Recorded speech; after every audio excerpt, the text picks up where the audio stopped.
Welcome back to the Gridiron Expert. A few days ago, we broke down what a 12-team playoff would look like this year in 2022. Today, we're doing something a little bit similar, but also a little bit more fun. Today, we're taking a look at what a 12-team playoff would look like, consisting of the most disappointing teams from 2022. So this is going to be a bracket and a tournament consisting of teams that had pretty high expectations coming in to the season. Teams that mostly were ranked in the top 25 to start the season and just tanked.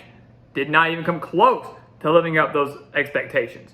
So we broke them down, guys. Again, we have the 4 first-round byes for the top 4 arguably most disappointing teams, followed by the other 8 at-larges, including one group of 5 team. So, welcome back to the Gridiron Expert. We're here to break down the most disappointing college football playoff ever right here on the channel. We'll get to the bracket here in a second. Before we do, please continue to like, comment, subscribe, share our videos, and of course, check out everything down in the description below, including those expert picks over on our website, thegridironexpert.com. Some of the best college football and NFL spread picks in the country, guys. And now we are offering that holiday package where you can get every college football spread pick for every college football bowl game and every NFL playoff spread pick as well, all in one combo right there, only on thegridironexpert.com. Make sure to go check it out. The link down in the description below. Come sign up, become a part of our GE Nation, win some money with us today.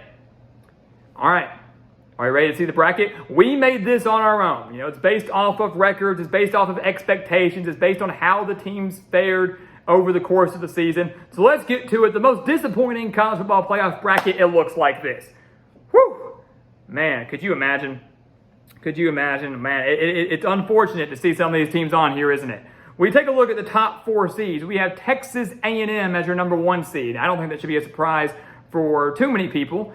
The Aggies were number 6 in the country to start the year. They fell to App State in week 2, and everything was just downhill from there. So a 5-7 season for the Aggies did not turn out very well for Texas A&M. Again, a team that many people thought would make the college football playoff, could win the SEC West. They didn't even make a bowl game. So from number 6 to number 1 in the most disappointing bracket there is. A&M number 1. Oklahoma at number 2. The Sooners in year 1 under Brent Venables were number 9 to start the season. They looked pretty dang good to start, 3-0.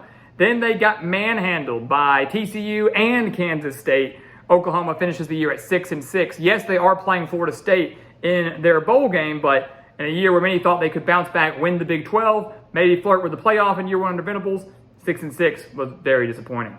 3, Michigan State. They went to the Peach Bowl last year. They won the Peach Bowl last year. They started the year at number 15 in the country and didn't even make a bowl game this year. Mel Tucker and the Spartans 5-7, so they're not coming to the Big Ten Championship or a New Year's Six bowl game. They're coming to the most disappointing playoff bracket there is. Michigan State gets the 3 seed in the first round bye, followed by Miami at number 4. The Hurricanes in year 1 under Mario Cristobal started the year 16th in the country. They finished the year also at 5-7, didn't even make a bowl game. Many people thought with Mario Cristobal coming in, recruiting well, Tyler Van Dyke, that Miami would be pretty solid in the ACC, especially a wide open Coastal. That was far from the truth. So those are your top 4 teams. Then you get into the rest. And we took the liberty of predicting all of these games as well, guys. We went through and kind of predicted the entire bracket. We'll start with 8-9, Kentucky. Yes, Kentucky made a bowl game, had a decent season by their standards, but many people thought Kentucky could win 8-9. Some even thought 10 games, maybe challenge Georgia in the SEC East, especially since they were getting to host the Bulldogs this year. Kentucky started the year at number 20, finished the year at 7-5. So, a relatively disappointing season for the Wildcats, who will be playing Iowa again in their bowl game. How about that? So Kentucky in at number 9, Wisconsin in at number 8 in an 8-9 matchup. The Badgers, number 18 in the country to start the year, did not have a very good finish, finishing 6-6, firing Paul Chryst, but just landed a massive hire in Luke Fickell. So better times are ahead, but Wisconsin getting that 8 seed. Baylor, number 5. They're the first team out in a way. They were just missed out on getting that first round bye. Baylor was number 10 to start the year, lost early to BYU, kind of bounced back a little bit, but just never really could get over the hump. Baylor was a team that won the Big 12 last year. Many thought they'd do it again and flirt with the playoff. Didn't even come close to it this year, just barely getting to a bowl game.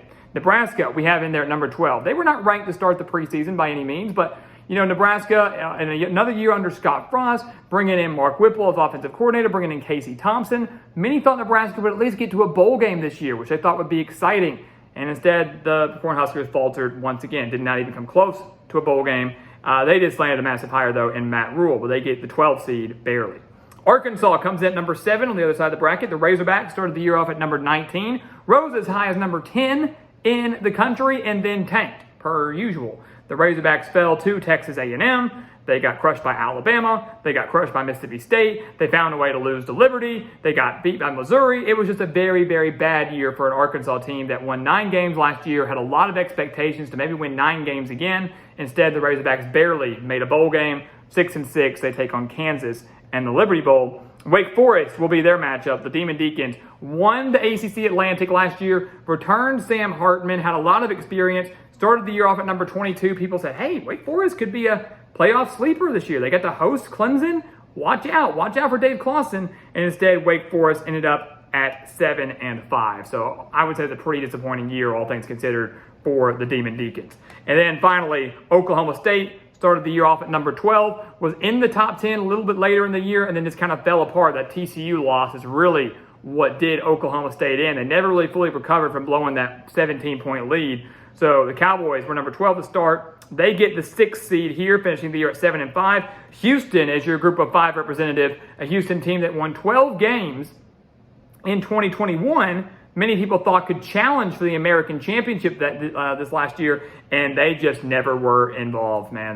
Dana Holgorsen and Houston just really, really failed to live up to expectations. 12 wins in 2021 to 7-5 in 2022. So a bad year for a Houston team that had a lot of high expectations. So that's your bracket, guys, and we'll go through how we predicted it relatively quickly.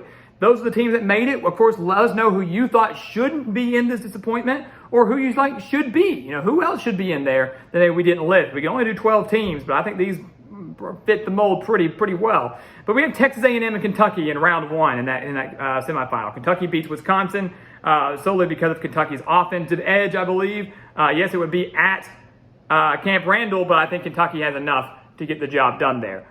Baylor beats Nebraska in Waco. Don't have any issues with that. Nebraska was kind of a dumpster fire. Baylor, to me, was a better 6-6 team than people realize. I just never really could put a full 4 quarters together.